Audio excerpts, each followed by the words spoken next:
Centro Médico, un espacio con información y consultas para que usted siempre se sienta bien. Centro Médico, con la conducción de Gisela Sandoval. Centro Médico, gracias al apoyo de Centro Médico Jesús de Nazaret, Roberto Carpio 157, San Fernando. Laboratorio Clínico Escalabs, resultados confiables y oportunos. Novartis, la innovación es nuestro mejor medicamento. Si busca atención solidaria, humana y oportuna, venga al Centro Médico Jesús de Nazaret. Jesús de Nazaret, un nuevo concepto de servicio médico particular dirigido a personas de bajos recursos económicos, en las especialidades de pediatría, ginecología, obstetricia, odontología, psicología, nutrición y medicina general, y con servicios de laboratorio y farmacia. Tu salud en buenas manos. Centro Médico Jesús de Nazaret, Roberto Carpio 157, Urbanización San Fernando, altura cuadra 11, Avenida Túpac Amaru.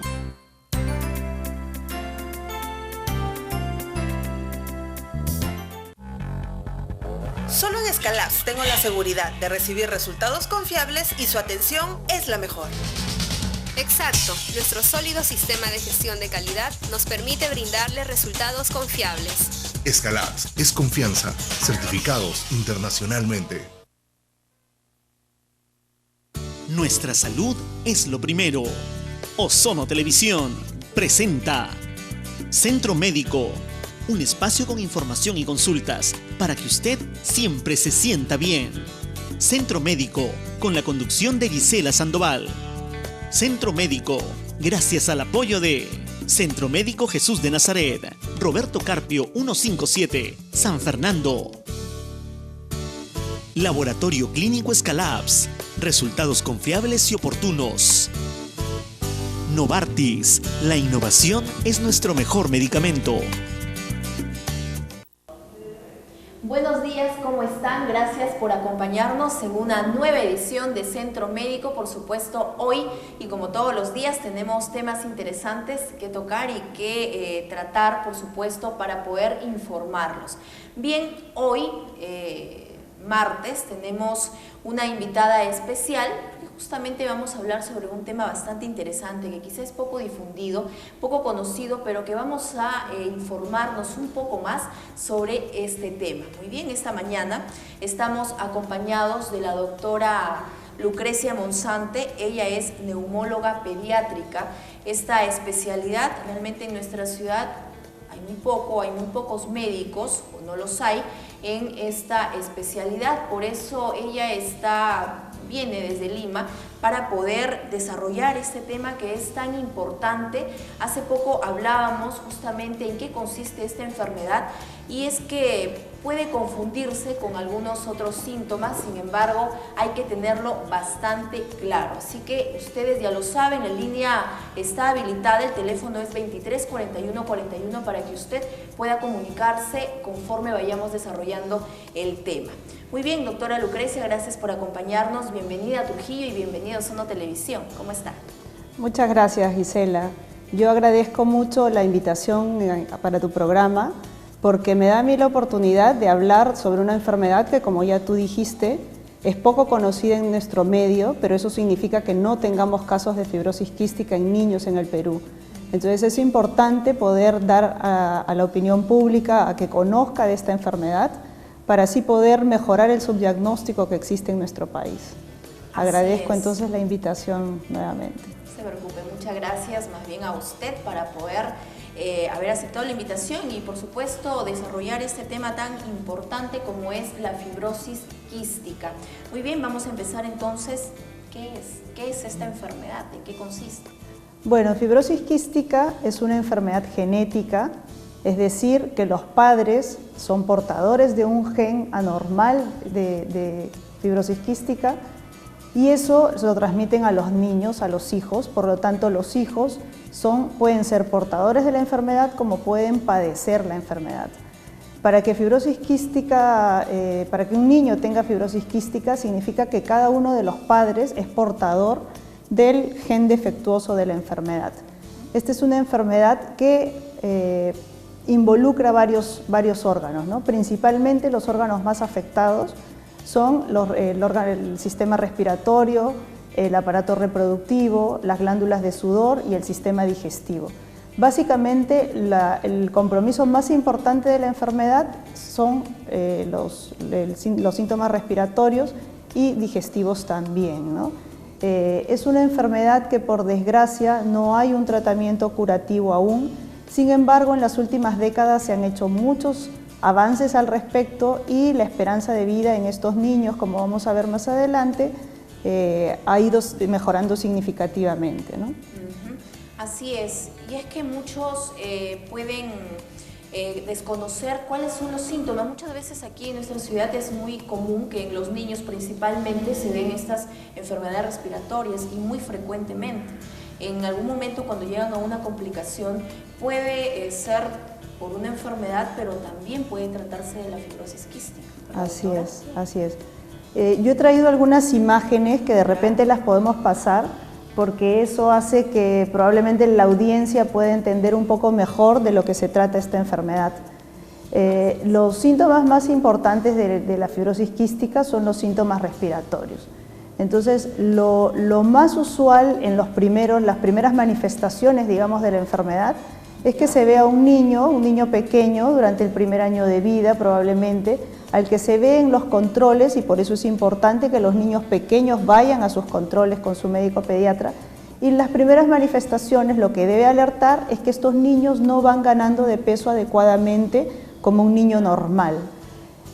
Posteriormente se agregan los síntomas respiratorios, y los síntomas respiratorios más clásicos de la enfermedad son la tos persistente y una dificultad en la eliminación de secreciones. Son niños que producen secreciones sumamente espesas, difíciles de expectorar. A veces yo a los papás les explico, como para que entiendan un poco de qué se trata esta enfermedad, que es como si toda la parte de los bronquios por dentro estuvieran como tapizados por un pegamento, ¿no? Es ese moco que es muy pegajoso y que después vamos a ver que predispone a que ciertas bacterias se adhieran a esta secreción espesa y densa, y que después sean muy difíciles de expectorar, ¿no? Entonces, como ya dijimos, es una enfermedad genética, o sea que se hereda de padres a hijos, y la afecta principalmente, como mencioné, los sistemas respiratorios, digestivos, reproductor y las glándulas sudoríparas. Creo que hay otra imagen en donde se puede, la siguiente, en donde podemos explicar cuál es el compromiso de cada uno de los diferentes órganos, ¿no? El gen en los pulmones, ¿no? Pero antes de pasar al compromiso de los órganos, me gustaría explicarles un poco el gen que ocasiona esta enfermedad. Lo que produce es una proteína, codifica una proteína que sirve como un puente de intercambio en membranas de diferentes glándulas, y eso hace que se mantenga una hidratación en el moco de las secreciones, tanto a nivel bronquial como a nivel digestivo, a nivel del páncreas exocrino básicamente. Entonces, cuando este gen está defectuoso, no hay ese balance de agua, cloro y sodio. Entonces se producen estas secreciones espesas. ¿Y qué es lo que produce a nivel de los pulmones? Bueno, se genera un moco, como ya dije, muy denso, muy difícil de eliminar, y eso va bloqueando los bronquios, sobre todo los bronquios más pequeños.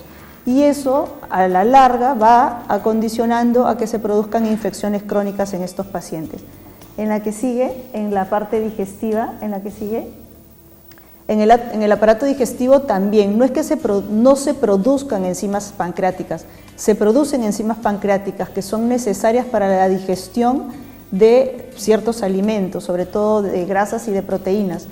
Pero la dificultad que existe es que, así como esta secreción espesa bloquea los bronquios, bloquea el árbol bronquial, también ocurre lo mismo en los conductos de salida de las enzimas del páncreas hacia el intestino, que es donde estas enzimas deben trabajar. Y la función de estas enzimas es absorber sobre todo grasas y proteínas. Entonces ya ustedes pueden darse cuenta que al no llegar las enzimas donde debe absorberse estos alimentos, lo que se genera es una malnutrición por malabsorción, básicamente, como dije, de grasas y de proteínas.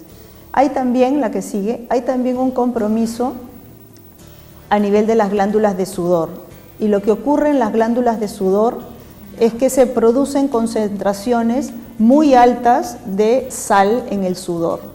Más o menos unas 5 veces más concentración de sal en sudor que lo normal. Y justamente esta observación que se hizo más o menos a mediados de la década del siglo pasado, alrededor de 1950, esta observación de que el cloro y el sodio en el sudor de estos niños estaba muy alterado, llevó a diseñar una prueba de diagnóstico que se conoce como el test de sudor, ¿no? El test de sudor hoy en día es el gold estándar para el diagnóstico de fibrosis quística. Y lo que se ve básicamente, se toma una muestra de sudor, se analiza la concentración de cloro y se ve que es positivo cuando se tiene más de 60 miliequivalentes de cloro por litro de sudor, ¿no? Básicamente esa es la fisiopatología de la enfermedad, ¿no? Y de ahí vienen los síntomas de tos persistente, dificultad para eliminar secreciones. Este compromiso respiratorio, esta dificultad para eliminar secreciones y la predisposición a las infecciones hace que estos niños tengan también en los primeros años de vida cuadros de neumonía, a veces diagnosticados de otras enfermedades, más frecuentes por cierto. No tiene la fibrosis quística síntomas patognomónicos, o sea, síntomas exclusivos de la enfermedad, sino como mencioné, lo básico es tos y dificultad para ganar peso. Entonces se puede confundir con enfermedades más comunes que también tienen esta sintomatología, como por ejemplo tuberculosis, cuadros bronquiales a repetición, asma, entre otras, y eso lleva también a que se den tratamientos erróneos, ¿no? Por no hacer un buen diagnóstico. Y esto ocurre básicamente porque esta es una enfermedad poco conocida, ¿no? Entonces nosotros estamos muy interesados en difundir esta enfermedad para que se conozca y para poder mejorar ese subdiagnóstico que existe en nuestro país, ¿no? Doctora, ¿y cómo diferenciar la fibrosis quística o sus síntomas de otras enfermedades, como usted lo ha mencionado, ¿no? La tuberculosis o el asma, por ejemplo? Lo más importante para diagnosticar fibrosis quística es tenerlo en mente, ¿no? Si uno no lo sospecha, se nos va a pasar desapercibido. Como nos puede haber pasado a muchos de nosotros, que lo que pasa es que como no es una enfermedad común, ¿no? Yo recuerdo hasta que he terminado la carrera de medicina, nunca había visto un caso de fibrosis quística. Entonces por eso nuestra labor es difundir esta enfermedad para que se conozca. Entonces, cuando uno la tiene en mente y tiene un niño que tiene poca ganancia de peso en los primeros meses de vida y a eso se suman los síntomas respiratorios, entonces ahí esa es la primera señal de alerta que nos debe hacer sospechar de fibrosis quística. Entonces, la prueba o el diagnóstico se puede confirmar con el test que mencioné, que es la prueba de sudor. Es una prueba muy fácil de hacer. Simplemente se le ponen al niño unos electrodos, se estimula la sudoración de la piel, ¿no? Con una reacción que se llama iontoforesis con pilocarpina. Entonces se estimula la producción de sudor, se colecta esa muestra de sudor y de ese sudor colectado se miden los niveles de cloro y ahí se determina si es positivo o negativo. Tener el cuadro clínico de fibrosis quística más un test de sudor, idealmente 2 test de sudor positivos, entonces ya eso hace el diagnóstico de la enfermedad, ¿no? Entonces, como digo, lo primero es sospecharlo. Si no lo sospechamos, nunca le vamos a pedir un test de sudor al niño, por lo tanto nunca lo vamos a diagnosticar, ¿no? Como digo, es la única forma que hay de poder diferenciar una de otra enfermedad, ¿no? Y eso va avanzando hasta que ya es demasiado tarde. Sí, por eso es importante el diagnóstico temprano. Esta es una enfermedad que su evolución es crónica, el curso es progresivo, o sea, los síntomas van avanzando. Esta inflamación que se produce por infecciones repetidas va haciendo que los pulmones se vayan deteriorando, llega a producirse un daño a nivel de los tejidos pulmonar que llega a ser un daño irreversible. Entonces, ¿qué es lo que tenemos que hacer? Tratar de hacer un diagnóstico precoz, porque el diagnóstico precoz va a ir, de todas maneras, va a influenciar en la esperanza de vida de los pacientes y en la calidad de vida de los pacientes, ¿no? He traído también una lista de cuáles son los síntomas que deben hacer sospechar al médico de cuándo pedir un test de sudor, ¿no? Los síntomas La lista, bueno, incluye síntomas respiratorios, incluye síntomas digestivos. Por ejemplo, la presentación de el retardo en la eliminación de meconio en un recién nacido puede originar lo que se llama un hilio meconial. Normalmente un recién nacido elimina meconio, que son las primeras deposiciones del recién nacido, elimina meconio en las primeras 24 horas de vida. Un retraso en la eliminación del meconio debe hacer sospechar también al neonatólogo de fibrosis quística, porque ellos también tienen estas deposiciones que se producen intraútero, también son densas, son espesas y difíciles de eliminar. Entonces, ese antecedente también debe hacer sospechar. Y de hecho, nosotros en el grupo de pacientes que tenemos alrededor de un 22% de pacientes que tuvieron el antecedente de hilio meconial al nacer. Y esto más o menos coincide con lo que se revisa en la literatura a nivel mundial, ¿no? Hilio meconial está presente entre un 12 a un 33% de niños con fibrosis quística. Entonces, esa es otra cosa que nos debe hacer sospechar de la enfermedad. Como se produce también una insuficiencia a nivel pancreática, entonces hay síntomas digestivos persistentes, ¿no? Lo usual es que son niños que tienen dolor abdominal, ¿no? Porque hay una malabsorción. Son niños que tienen eliminaciones muy malolientes, abundantes, cargadas de grasa, ¿no? Una de las características que nosotros preguntamos a las mamás es que vean si cuando el niño es bebé, si en el pañal se ve como si tuviera restos de grasa, ¿no? O cuando ya el niño elimina las deposiciones en el inodoro, entonces las mamás les hacemos que se fijen si hay como gotitas de aceite en el agua cuando el niño realiza la deposición. Esas son señales de que el niño no está absorbiendo bien las grasas, ¿no? Entonces eso también debe hacer sospechar. Haber tenido más de una neumonía en los primeros años de vida, de hecho también eso no es normal, también puede ser una manifestación de fibrosis quística, por lo tanto también deberíamos de pedir en esos casos una prueba de sudor para confirmar el diagnóstico, ¿no? Así es. ¿Qué tan importante? Y tocábamos algunos puntos con la doctora antes de empezar, y es que aquí en Trujillo, por ejemplo, no hay un especialista, ¿no? Un neumólogo pediátrico, y es que esto quizá complica porque hace que los pacientes sospechosos de esta enfermedad acudan a Lima, ¿verdad? Y usted atiende a pacientes de diferentes puntos del país. Coméntenos cuál es esta experiencia, cuántos casos hay y cómo es que se van tratando a estos pacientes.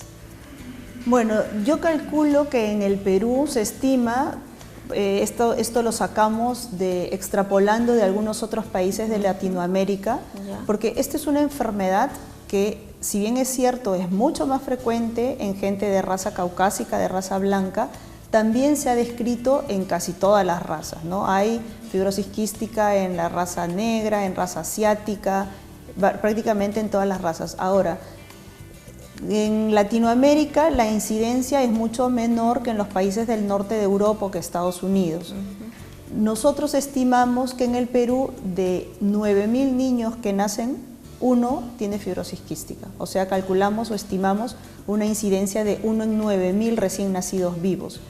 Si nosotros hacemos un cálculo, tomando en cuenta que la tasa de natalidad en el Perú en los últimos años está alrededor de 500.000 nacimientos por año, entonces deberíamos de tener más o menos un poco más de 60 casos por año diagnosticados, ¿no? Sin embargo, por año en el Perú se diagnostican 2, 3, a veces 6 pacientes por año. Eso significa que tenemos un 90% de subdiagnóstico. O sea que podemos tener 100 niños con fibrosis quística y de esos solamente se diagnostican 10. Más o menos calculamos que deberíamos de tener alrededor de 800 pacientes con fibrosis quística. Yo trabajo en el Hospital Rebagliati, en el servicio de pediatría especializada, y el Hospital Rebagliati se ha vuelto un centro de referencia para estos pacientes con fibrosis quística. Actualmente nosotros tenemos 35 pacientes de edad pediátrica con diagnóstico confirmado de fibrosis quística y los tenemos en seguimiento. Sé que también hay algunos otros casos aislados, ¿no? En el Hospital del Niño, el doctor Juan Carlos Torres, que también es neumólogo pediatra, me pasó la información que ellos en el Hospital del Niño en neumología pediátrica están atendiendo más o menos unos 13 pacientes y así en otros consultorios privados también algunos pacientes aislados, por lo que yo más o menos calculo que deben haber ahorita unos 90 pacientes en total en el Perú con fibrosis quística. Como tú comentabas, recibimos pacientes de todas partes del país. Tenemos pacientes de Arequipa, tenemos pacientes de lugares más apartados como de Rodríguez de Mendoza, tenemos un paciente que tiene que viajar 28 horas para llegar a su control en el Hospital Rebagliati. Entonces yo creo que la tarea es muy grande, tenemos mucho por hacer. Lo primero que yo creo que debemos hacer es empezar por difundir la enfermedad, ¿no? Sería un poco costoso poder crear centros de fibrosis quística en diferentes departamentos del país. Entonces, la propuesta actual es, no pretendemos que el médico pediatra sepa tratar esta enfermedad, porque de repente tendrá un caso aislado, por ahí otro, sino la idea es que el médico pediatra sepa identificar cuál es aquel niño que pudiera tener fibrosis quística, sospechoso de fibrosis quística, para transferirlo a un centro especializado. Básicamente, como dije, ahora en el Perú el proyecto es que existan 2 centros especializados donde se manejen niños con fibrosis quística en lo que corresponde a la seguridad social, a salud, el Hospital Rebagliati, pediatría especializada, el servicio de neumología pediátrica, y en el Hospital del Niño, que atendería a los pacientes que vienen de otros hospitales de Minsa. Entonces la idea es que podamos trabajar paralelamente estos 2 centros de atención especializada, ¿no? Muy bien. Y aparte hay un tema importante y es el tema preventivo, porque finalmente si es que ya o todavía no tienen la enfermedad o no la presentan, siempre hay la posibilidad de que presenten los síntomas, ¿verdad? Y hay que tener mucho cuidado con los niños, que son más vulnerables. Así es, así es. Muy bien. Así que vamos a continuar hablando sobre este tema, fibrosis quística. Recuerden que si ustedes tienen alguna consulta que hacer, pueden comunicarse al 23 41 41. La línea está habilitada. Mientras tanto, vamos a una breve pausa comercial aquí en Centro Médico, pero retornamos con más. La invitada de hoy es neumóloga pediatra, es la doctora Lucrecia Monzante, y bueno, está lista y presta para atender sus consultas. Gracias. Así que vamos a una breve pausa, volvemos. Nuestra salud es lo primero. Centro Médico, gracias al apoyo de Centro Médico Jesús de Nazaret, Roberto Carpio 157, San Fernando. Laboratorio Clínico Escalabs, resultados confiables y oportunos. Si busca atención solidaria, humana y oportuna, venga al Centro Médico Jesús de Nazaret. Jesús de Nazaret, un nuevo concepto de servicio médico particular dirigido a personas de bajos recursos económicos, en las especialidades de pediatría, ginecología, obstetricia, odontología, psicología, nutrición y medicina general, y con servicios de laboratorio y farmacia. Tu salud en buenas manos. Centro Médico Jesús de Nazaret, Roberto Carpio 157, Urbanización San Fernando, altura cuadra 11, Avenida Tupac Amaru.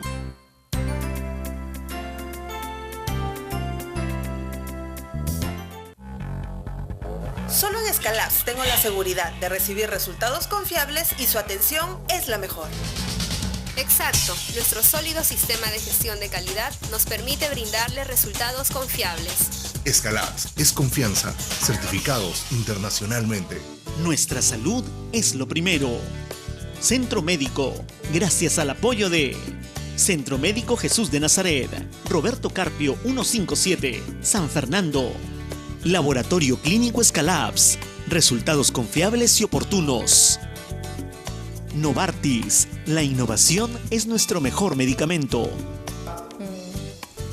Muy bien, estamos de regreso aquí en Centro Médico, un espacio en donde usted puede informarse y donde nosotros, con la ayuda de los invitados, podemos orientarlos en temas interesantes como el de hoy, por ejemplo, que es fibrosis quística.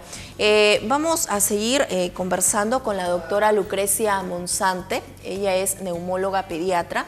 Ella trabaja en Lima y nos comenta justamente que hay casos, realmente desconocimiento, desinformación respecto a esta enfermedad, pero que se registran casos y que esto es preocupante porque ya mencionaba algunas cifras de los casos que existen a nivel nacional, ¿verdad, doctora? Muy bien, me informan que tenemos una llamada, vamos a recibirla. Aló, buenos días. Buenos días. Buenos días, señor. ¿Su nombre? Alexander. Bienvenido y gracias por acompañarnos. Su pregunta. Bueno, quería primero consultarle a la doctora si esta enfermedad solamente se da en inicios, o sea, en los primeros inicios de años de vida, y si es que de los síntomas que he mencionado tienen que estar todos concentrados en un niño. Por ejemplo, le cuento el caso de mi hija. Mi hija sí suda bastante, pero no tiene esa tos que refiere la doctora y tampoco tiene el problema con las secreciones, pero sí suda bastante, ¿no? Y está baja de peso. Por ejemplo, tiene 11 kilos para 3 años y 1 mes que tiene, y bueno, la talla también. Siempre he tenido problemas con el peso y la talla. Sin embargo, ha pasado por distintos pediatras, no le han encontrado un problema grave. Sí me recomendaron que la lleve a un endocrinólogo pediatra, porque probablemente tenga para hacerle un estudio mayor, digamos, en ese aspecto, ¿no?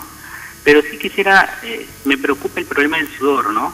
Por consultarle a la doctora si necesariamente tienen que estar todos los síntomas que ella ha dicho para esa enfermedad, o solamente con uno de los síntomas puede, digamos, significar una alerta de que ese bebé o esa pequeña pueda padecer esa enfermedad. Muy bien, gracias, señor Alexander, por comunicarse al 234141. Recuerde que usted puede seguir comunicándose si tiene alguna consulta que hacer respecto al tema de hoy, fibrosis quística. Interesante la pregunta del televidente, ¿no? Y preocupado además por su pequeña. Doctora. Sí. Bueno, hay 2 comentarios que tendría que hacer al respecto. La característica del sudor en estos niños es que es un sudor sumamente salado. Como mencioné, las concentraciones de sal en el sudor de estos niños es 5 veces mayor que la de un niño normal, pero no es la sudoración excesiva un síntoma característico de la enfermedad. O sea, no es la cantidad de sudor, sino es la concentración de sal en el sudor. Tanto así que a veces los padres notan que el niño suda en exceso, y cuando se seca el sudor se forman en la cara como cristales de sal, ¿no? ¿Ya? Desde el siglo XV se lee en algunos escritos, hay de aquel niño que al besarle la frente se siente la frente salada, está hechizado y pronto morirá. Y realmente eso ¿de dónde viene? De estos niños, probablemente lo que estaban describiendo era un paciente con fibrosis quística, ¿no? Que tenía un sudor sumamente salado y que ya ellos habían observado en esa época que estos niños tenían una muerte prematura. Pero como repito, no es la cantidad de sudor, es la cantidad de sal en el sudor. A veces, incluso he tenido yo el caso de un niño que la mamá había acudido varias veces al médico pediatra porque el niño tenía problemas respiratorios frecuentes y no le encontraban una salida. Este es un paciente que provenía de Cusco y tenía un conocido en España, un médico conocido, y le escribió por internet y le hizo la consulta. Y el médico le dijo, bésale la frente y si sientes que el sudor de tu niño es muy salado, entonces que le hagan una prueba de sudor. Y efectivamente la mamá hizo eso. Le hicieron una prueba de sudor y al niño le diagnosticaron de fibrosis quística. No, con eso no quiero decir, porque siempre el sudor tiene un sabor salado, ¿no? Tampoco se trata de salir corriendo y todos alarmarse, no se trata de alarmar. Pero sí, como les digo, característicamente el sudor se seca y uno nota cristales de sal en la piel del niño. Ahora, por otro lado, usted menciona que su niña no tiene una buena ganancia de peso, y eso sí es algo que hay que estudiarlo, porque eso sí puede ser una señal de que algo está pasando. Un niño no come, muy rara vez es que un niño no gane un peso adecuado por falta de apetito, porque en realidad hay un mecanismo regulador en el organismo para que el niño coma lo necesario, pero vaya siguiendo una curva de ganancia de peso y talla adecuada. Si su niña no está dentro de la curva de ganancia de peso adecuada, entonces sí debe ir donde su médico pediatra para que vea qué está pasando con ella, ¿no? De hecho, que nosotros recibimos pacientes derivados de endocrinólogos pediatras, porque el médico lo manda por primera vez al endocrinólogo pediatra a veces, porque no gana peso y no tiene una talla adecuada para la edad. Entonces, lo primero que hacen a veces es mandarlo al endocrinólogo, y a veces el endocrinólogo le hace un estudio y no tiene ninguna patología endocrinológica y nos los deriva a nosotros con la sospecha de fibrosis quística. Que yo recuerdo, debo haber tenido 1 o 2 pacientes que han venido a la consulta por ese intermedio, ¿no? del endocrinólogo. Pero es muy importante, repito, que los niños tengan un seguimiento en su pediatra. Porque, claro, ¿cómo saber si gana de peso adecuadamente en el seguimiento viendo que el niño crezca en una curva de normalidad? ¿No? Claro, a veces los papás, que sea proporcionado, exacto, ¿no? El peso a veces, con la talla. Exacto. A veces los papás queremos que los niños estén bien robustos y cuanto más gorditos están, más contentos nos sentimos. Es sinónimo de salud. De salud, exacto. Pero no todos tenemos la misma consistencia, hay niños más delgados que otros, pero lo importante es ver la velocidad de crecimiento y la ganancia de peso, ¿no? Que eso lo debe ver el pediatra. Y si el pediatra sospecha de fibrosis quística, bueno, debe derivarlo al especialista. Muy bien, entonces mucha atención, ya saben qué es lo que tienen que hacer en este caso el televidente que llamó preocupado por su pequeña. Y cuando se da en casos, por ejemplo, de niños que sudan de forma excesiva, pero tienen un peso normal, son proporcionados, ¿puede haber esta alerta? La sudoración excesiva no es una señal de fibrosis quística. Más bien le veo yo mucho más relación a niños alérgicos, asmáticos, a veces al niño que tiene problemas recurrentes de resfríos. Las mamás tendemos a abrigarlos en exceso, ¿no? Y el niño, y me llega muchas veces pacientes a la consulta que estamos de repente a 18 grados centígrados y el niño viene con 3 chompas y la mamá viene quejándose porque el niño suda demasiado, ¿no? Entonces el sobreabrigo puede ser una causa de la sudoración. Pero también, de hecho, hay personas que sudan más que otras. El sudor, acordémonos, que es un mecanismo de regulación de la temperatura corporal, ¿no? Entonces, la sudoración es una función normal del organismo. No es una señal, o sea, el excesivo sudor no es una señal de fibrosis quística. Que eso puede confundirse un poco, ¿no? Ya sabemos que tiene que ser la concentración de sal. De sal en el sudor. Muy bien. Vamos a continuar con ahora las manifestaciones. Ya la doctora lo había mencionado, pero para que ustedes puedan entender y tengan bien en claro cuáles son estas manifestaciones para alertar una fibrosis quística, vamos a ver la siguiente imagen, por favor. Vamos entonces para ir con la doctora explicando sobre estos síntomas, estas manifestaciones que pueden de alguna forma ya diagnosticar la enfermedad, fibrosis quística. Muy bien, tenemos la imagen. Sí, a la siguiente, por favor. Eso, bueno, es lo que más o menos le habíamos explicado, dónde se origina la enfermedad, ¿no? Como sabemos, el ser humano tiene 23 pares de cromosomas, que es donde está toda la información genética, desde las características físicas, color de pelo, color de ojos. También en los genes existen manifestaciones de enfermedades. En esta enfermedad se produce una alteración en el cromosoma 7, en un gen que codifica una proteína.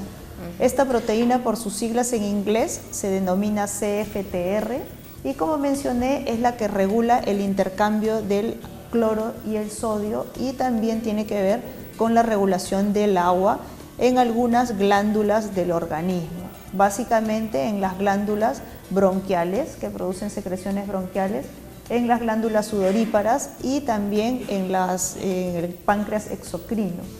La siguiente. Pasamos, por favor. Entonces, si esa es una capa, esa es una representación de lo que es el tejido a nivel bronquial, y como vemos, la franja celeste es la cantidad de agua que contiene el moco bronquial. En la siguiente, en la otra diapositiva, vemos en el paciente que tiene fibrosis quística cómo esta alteración en el intercambio de sal y de agua genera una capa de agua muy estrecha, muy delgadita. Entonces eso hace que las secreciones, como ya he mencionado, sean muy espesas, muy secas. Se producen a veces tapones de flema a nivel de los bronquios de estos niños y eso hace que se predisponga a ciertas infecciones y que los bronquios se vayan tapando, se vayan obstruyendo y a la larga esto va a ocasionar un deterioro en el tejido bronquial y pulmonar, ¿no? Doctora, y que quede claro que la enfermedad tiene que ver más que todo por una cuestión de genes. Es una enfermedad y no por genética, hábitos. exactamente. El niño nace con fibrosis quística, ¿no? Porque hereda estos genes defectuosos de los padres. Estas secreciones espesas lo que genera, como ven en esta imagen, es un círculo vicioso. Las secreciones espesas y la enfermedad en sí genera inflamación. Esta inflamación ocasiona lesión a nivel del tejido pulmonar. Eso predispone a más infecciones. La presencia de infecciones genera más secreciones espesas y así sucesivamente se genera un círculo vicioso. Y en la que sigue, lo que vemos, como ya dije, lo importante para el diagnóstico es tener un alto índice de sospecha. Si no lo sospechamos, si no lo pensamos, se nos va a pasar por delante sin diagnóstico. Entonces, esta es la lista que no la traje para que no se me pase y porque a veces también viendo la imagen a uno le queda más grabado que solamente escuchando una lista. Claro, y eso es lo que se busca, doctora, claro, que le quede bien grabado a los padres de familia. Neumonía a repetición nos debe hacer sospechar. No es normal que un niño tenga más de una neumonía en su vida. Apenas tiene una segunda neumonía, eso debe poner alerta al pediatra que está atendiendo al niño. Los procesos bronquiales persistentes, la diarrea crónica, la pérdida de grasa en las deposiciones, esta malabsorción, como podemos inferir, va a llevar al paciente, al niño, a que tenga una desnutrición crónica por malabsorción de los nutrientes. El hilio meconial, que también ya lo expliqué, ¿no? Ese retardo en la eliminación del meconio del recién nacido, esta deposición característica del paciente recién nacido. Tener ictericia neonatal prolongada, o sea, esa coloración amarillita en la piel que puede ser normal en el recién nacido, debe desaparecer alrededor del mes de vida. Si esto va más allá, esta ictericia va más allá del mes de vida, también nos debe hacer sospechar que algo está pasando con este niñito y que podría ser también una manifestación inicial de fibrosis quística. Cualquier otra obstrucción intestinal por el mismo mecanismo de secreciones espesas a nivel intestinal también es característico de la enfermedad. Tener un hermano con fibrosis quística, eso también es importante. Si el niño tiene un hermano con fibrosis quística, se le debe realizar un test de sudor. Porque probable. Como los padres son portadores, de estos padres, cada embarazo tienen un 25% de probabilidades de tener un niño con fibrosis quística.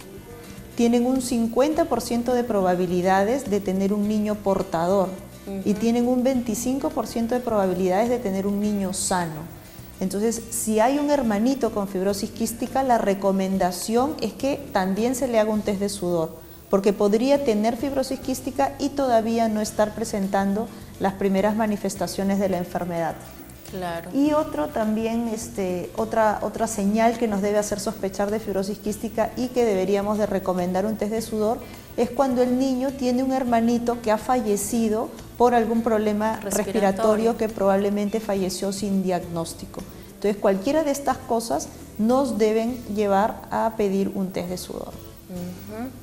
Muy bien, entonces ahí teníamos cuándo es que ustedes deben sospechar que efectivamente su niño pueda presentar la enfermedad, fibrosis quística, que reiteramos, es poco conocido, poco difundido, pero lo que pretendemos aquí es informarles sobre esta enfermedad, porque como bien lo ha dicho la doctora, hay casos de niños niños con fibrosis quística y lamentablemente cuando acuden al centro de salud ya está avanzado. Exacto. Y es ahí cuando muchas veces nos lamentamos y esa no es la idea. La idea siempre es prevenir y si no, detectarlo a tiempo, de forma oportuna. Así es, eso es muy importante. Sí, así es. Vamos ahora, doctora, ¿y existe tratamiento para esta enfermedad? Sería la pregunta y la duda de muchos televidentes. Así. Bueno, esta es una enfermedad que es, además de ser rara, es muy complicada porque involucra varios órganos, ¿no? Como ya mencioné, respiratorio, digestivo, reproductor, pero además también son niños que suelen tener sinusitis recurrente, otitis, ¿no? Hay un compromiso prácticamente general de la enfermedad. Entonces el tratamiento también es complicado y la recomendación es que el tratamiento lo lleve a cabo un equipo multidisciplinario. ¿Y a qué me refiero con esto? Que debe estar involucrado no solamente el neumólogo pediatra, sino también el gastroenterólogo pediatra, el nutricionista médico, el endocrinólogo pediatra.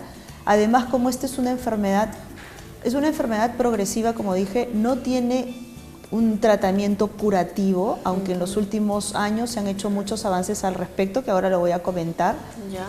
Pero esto significa entonces que es un niño que va a recibir tratamiento desde que se le diagnostica y para el resto de su vida.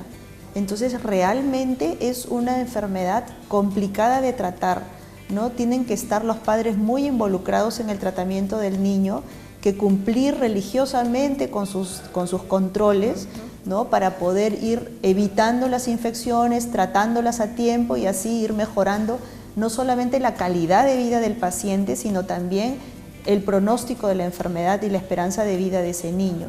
Entonces, el tratamiento básicamente va a retrasar, ¿no?, en lo posible las infecciones.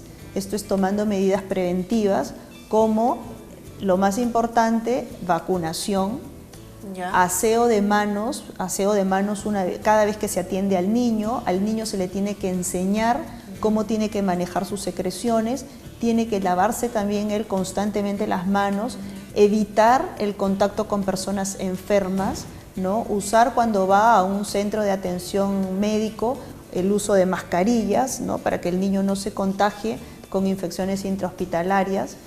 Es también muy importante no solamente el cuidado de la parte respiratoria, sino también el manejo de la parte digestiva nutricional, ¿no? Como mencioné, al tener estos niños una dificultad en absorber ciertos alimentos, entonces eso puede condicionar, si no se maneja adecuadamente, a que el niño tenga desnutrición crónica, ¿no? Y tenga bajo peso y además talla baja también. Entonces, en la parte digestiva, lo que se tiene que administrar al paciente son enzimas digestivas que van a cumplir la función de las enzimas pancreáticas que no llegan al intestino. Entonces, estas enzimas se le dan al niño para que él pueda absorber las grasas y las proteínas que ingieren. Y la recomendación es que estos pacientes tienen que tener una dieta especial, una dieta con los requerimientos de calorías muy por encima de los requerimientos normales, ¿no? La recomendación a nivel internacional es que estos niños ingieran un 150% de sus requerimientos calóricos para su edad, ¿no? De tal forma, un estado nutricional adecuado va de la mano con un buen estado respiratorio, ¿no? Porque como son niños que tienen infecciones recurrentes, entonces se necesita que tenga un buen estado nutricional y eso conlleva a que tenga el niño también un buen estado inmunológico y que sea capaz de combatir ciertas enfermedades, ciertas infecciones, ¿no? Entonces, básicamente el tratamiento es eso. Otra parte importante también del tratamiento no solamente es prevenir y tratar las infecciones, sino realizar lo que le llamamos terapia respiratoria, que básicamente es una serie de ejercicios respiratorios que ayudan al niño a eliminar esta secreción, como te decía, esta secreción densa, espesa, pegajosa, difícil de expectorar. Entonces, esta terapia lo que hace es ayuda al niño a poder eliminar estas secreciones. Porque, como les digo yo a veces a mis pacientes pequeñitos para que me entiendan, yo les digo, dejar las secreciones en tus bronquios es como dejarles la comidita a las bacterias. Entonces, lo que tenemos que hacer es eliminarlas. Es un poco tedioso el tratamiento porque estas son rutinas que tiene que hacer el niño todos los días de su vida, por lo menos 2 veces al día. Y que para ellos debe resultar para sumamente ellos difícil. Realmente es muy cansado. complicado, exacto. ¿No? En los primeros años de vida la mamá es la que se encarga del tratamiento y también es sumamente complicado, ¿no? Pues imagínense a la hora que un niño se levanta, que tiene tantas cosas que hacer, tantas tareas para ir al colegio, bueno, estos niños tienen que levantarse como una media hora antes para poder cumplir con toda su rutina de nebulizaciones, de terapia respiratoria, de enzimas digestivas, etcétera. Cuando el niño ya es un poco mayor, ¿no? Que él va tomando la responsabilidad de su tratamiento, también a veces vienen etapas complicadas, ¿no? Cuando los pacientes van llegando a la adolescencia, siempre tienden a minimizar un poco los síntomas y abandonar el tratamiento. Entonces, realmente en este equipo multidisciplinario, lo que tratamos también es de involucrar a la asistenta social y a la psicóloga, para que ayude a estas familias en esta parte del manejo terapéutico, ¿no? Estas son básicamente las pautas del tratamiento. En los últimos años se habían hecho muchos avances ya para el tratamiento, pero a nivel curativo, o sea, para tratar de hacer que esta proteína defectuosa que no trabaja bien en el intercambio de agua y de sales, estos tratamientos están llevando a que se corrijan esas alteraciones, ¿no? Hay uno ya en el mercado, pero lo que todavía no se ha podido lograr es que haya un único tratamiento para todas las mutaciones. Porque esta es una enfermedad que es cierto, se produce una mutación en un gen, pero en realidad no es una mutación. Actualmente hay descritas más de 1800 mutaciones, ¿no? Y este medicamento, que ya está en el mercado, como repito, es efectivo para ciertas mutaciones, pero estas mutaciones corresponden solamente a alrededor de un 10% del total de pacientes que padecen de fibrosis quística. Pero hay muchísima inversión, sobre todo de la Fundación Americana de Fibrosis Quística, en la investigación de nuevos medicamentos, ¿no? Entonces hay esperanza para estos niños que a un futuro se pueda llegar a tratar las diferentes mutaciones, pero ya a tratarlas de una manera correctiva, ¿no? Entonces tenemos esperanza, como repito, en que esto pueda llegar a estar ya al alcance de los pacientes, ¿no? Así es, doctora, muy bien. Recuerden que el número aparece en pantalla continuamente, el 234141, para que usted pueda comunicarse, hacer su consulta. El tema de hoy, fibrosis quística. Doctora, ¿y cuánto tiempo dura este tratamiento? ¿O va a depender del paciente? Bueno, el tratamiento empieza apenas se diagnostica la enfermedad y dura para toda la vida. O sea, el niño que tiene fibrosis quística tiene que seguir estas pautas de tratamiento de por vida, porque como es una alteración en un gen, ¿no? Este defecto no se va a corregir a lo largo de los años. Entonces el paciente va a tener que hacer esta rutina y desgraciadamente los pacientes, las infecciones van siguiendo un curso, como mencioné, progresivo, y sigue además, las bacterias siguen una secuencia muy característica, ¿no? En las primeras etapas de la enfermedad, los niños se colonizan con algunas bacterias, la más frecuente con Staphylococcus aureus, y posteriormente, la más temida de todas en estos pacientes, se colonizan con Pseudomonas aeruginosa.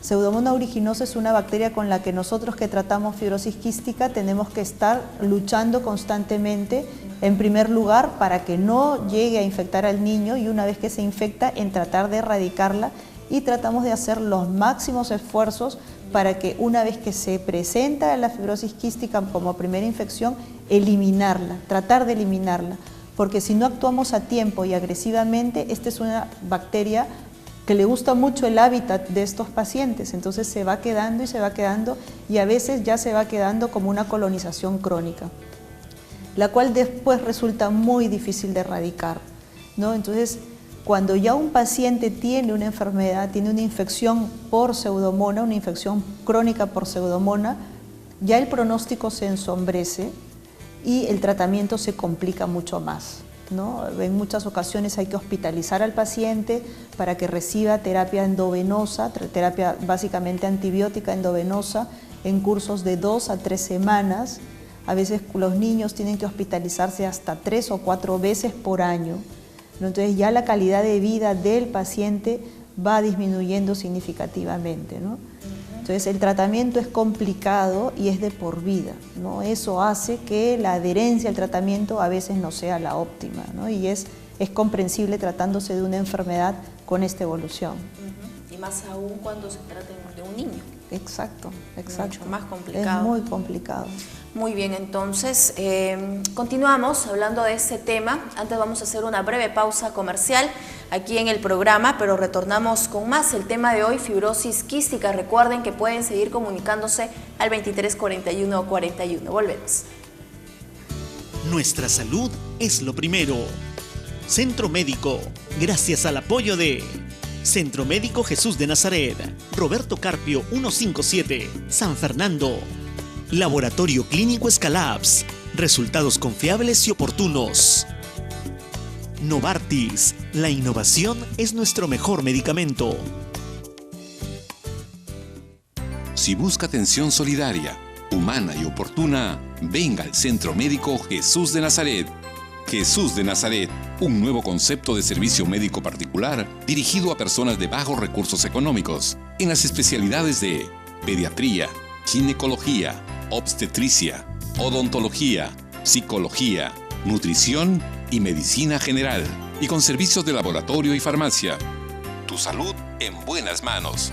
Centro Médico Jesús de Nazaret, Roberto Carpio 157, Urbanización San Fernando, altura cuadra 11, Avenida Tupac Amaru.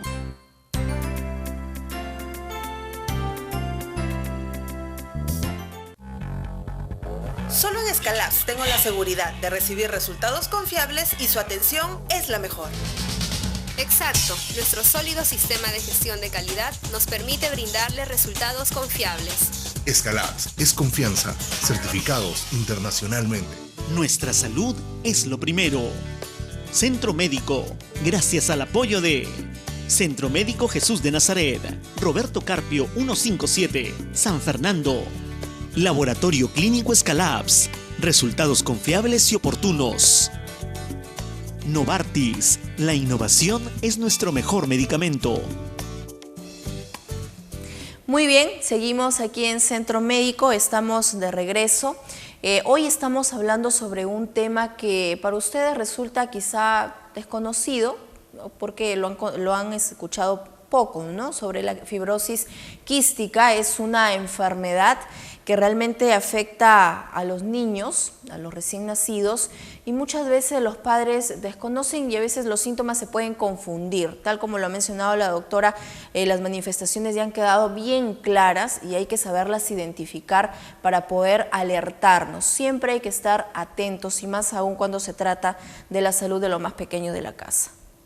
¿Verdad, doctora? Gracias por acompañarnos esta mañana. Estamos con la doctora Lucrecia Monzante, ella es neumóloga pediatra. Ella está justamente aquí, visita en Trujillo, ella trabaja en el Hospital Rebagliati de Lima. Y justamente nos había comentado sobre algunos casos que se presentan y que ella misma ha tratado, e incluso me mencionaba hace instantes, ¿no? Que ahora actualmente no hay niños sanos, lamentablemente. Hay muchas enfermedades que están aquejando y afectando a nuestros niños, ¿verdad, doctora? Así es, así es. Bueno, la recomendación final que yo daría es: el niño debe acudir periódicamente a su pediatra, ¿no? Esa es la primera recomendación para la mamá, porque hay enfermedades como esta que se puede detectar a tiempo cuando el niño tiene un adecuado control y cuando vemos, como ya lo he mencionado, que no tiene una buena ganancia de peso, que tiene síntomas respiratorios persistentes, que a veces las mamás nos acostumbramos a esos síntomas persistentes y ya nos parece que es su tos normal, como dicen algunas mamás. Entonces es importante el seguimiento del pediatra. Y para los pediatras mi recomendación sería que tengan en cuenta que esta es una enfermedad que, si bien es cierto no es muy frecuente en nuestra población, existe fibrosis quística en el Perú, por lo tanto hay que sospecharla para poder solicitar un examen apropiado y poder hacer un diagnóstico adecuado. Muy bien, así es, eso es cierto, se trata de diagnosticar la enfermedad de manera oportuna y llevar un tratamiento adecuado. Vamos ahora a mostrarles un cuadro que la doctora va a ir explicando es sobre el pronóstico de la enfermedad y cómo esta ha ido avanzando y evolucionando a través del tiempo. Sí, lo tenemos, por favor. Vamos entonces con el cuadro. Esta es una enfermedad, como se ve ahí en el cuadro, que en los primeros años en que fue descrita, el pronóstico de vida de estos pacientes era muy pobre. Alrededor de la década del 50 o de los 60, cuando ya se comenzaban a diagnosticar más casos de fibrosis quística, los pacientes vivían alrededor de 4 o 5 años, eran niños que morían muy prematuramente. Pero el conocimiento de la enfermedad ha hecho que esto vaya mejorando, ¿no? El tratamiento ha ido mejorando también, y esto ha llevado a que la esperanza de vida en estos pacientes vaya mejorando significativamente. Y básicamente hay 4 factores que han contribuido a este cambio dramático en el pronóstico de la enfermedad. Uno de ellos, como se ve en el cuadro, es el diagnóstico temprano de la enfermedad a través del tamizaje neonatal, eso es a través de la detección de la enfermedad apenas el niño nace. El tratamiento agresivo de las infecciones respiratorias que les expliqué anteriormente también ha contribuido a que se dé esta mejora en el pronóstico de vida de estos niños, el mejor soporte nutricional que va de la mano con lo anterior y la creación de centros especializados. Hoy en día la recomendación a nivel mundial es que una vez que se diagnostica un niño con fibrosis quística, este debe ser derivado a un centro especializado para que se haga el tratamiento adecuado en este lugar, ¿no? Entonces este es un cuadro donde mostramos desde el año 85 hasta el 2001 cómo ha ido mejorando la sobrevida. En los últimos años, en los países desarrollados, en Europa, en Estados Unidos, la esperanza de vida de estos pacientes está entre 30 a 40 años, ¿no? Incluso ya hoy en día se habla de la formación de centros especializados para adultos con fibrosis quística. Hay muchos casos ya de embarazos en pacientes, de mujeres con fibrosis quística, ¿no? Entonces se ha avanzado muchísimo en el pronóstico de la enfermedad, como menciono, con el conocimiento de la enfermedad y con la aparición de nuevos medicamentos. Imagino que eso también ha obedecido a algunas campañas que han podido realizar. Claro, de hecho que el conocimiento de la enfermedad ha tenido mucho que ver con el diagnóstico temprano, ¿no? Muy bien, entonces ahí teníamos este cuadro. Claro, y es que es cierto, ¿no? Con la información adecuada, oportuna, nosotros podemos estar alertas y acudir a tiempo al centro médico. Eso es sin duda, y hemos tratado otros temas también con esto, y queremos incidir y reiterar de que la prevención siempre es importante, atendernos, acudir al centro médico a tiempo para poder evitar no solamente enfermedades que son genéticas y que obviamente con un tratamiento adecuado se puede mantener su calidad de vida, sino en otras enfermedades, así que hay que tenerlo muy en cuenta. Bien, estamos llegando a la parte final de esta edición de Centro Médico. Gracias, doctora Lucrecia, por habernos acompañado aquí, gracias por su visita, ¿no? De antemano darle la bienvenida a la ciudad de Trujillo. Ya más adelante tendrá la oportunidad de conocer seguramente algunos atractivos de nuestra ciudad. Ok, muchas gracias a ti también, Gisela. Muy bien. Bien, entonces, gracias por habernos acompañado, gracias por sus comunicaciones también al 23 41 41. Seguramente tendremos la oportunidad de conversar nuevamente con la doctora sobre otros temas, quizá bastante interesantes.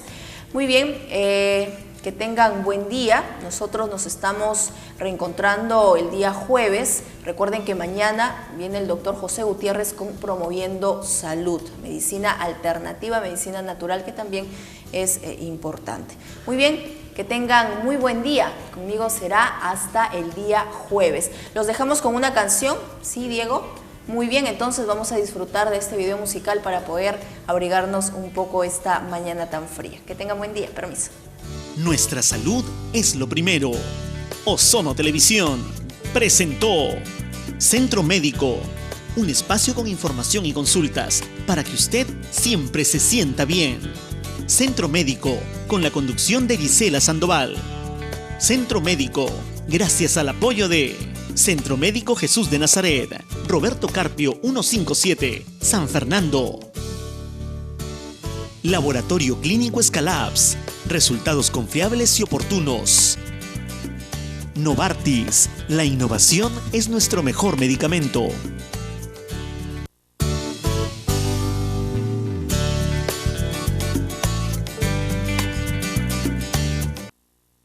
Si busca atención solidaria, humana y oportuna, venga al Centro Médico Jesús de Nazaret.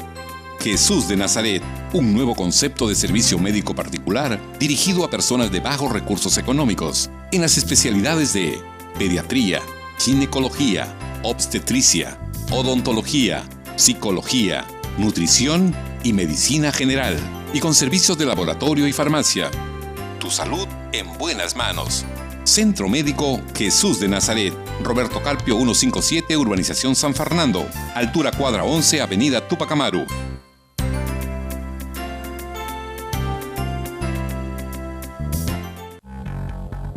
Solo en Escalabs tengo la seguridad de recibir resultados confiables y su atención es la mejor. Exacto, nuestro sólido sistema de gestión de calidad nos permite brindarle resultados confiables. Escalabs es confianza, certificados internacionalmente.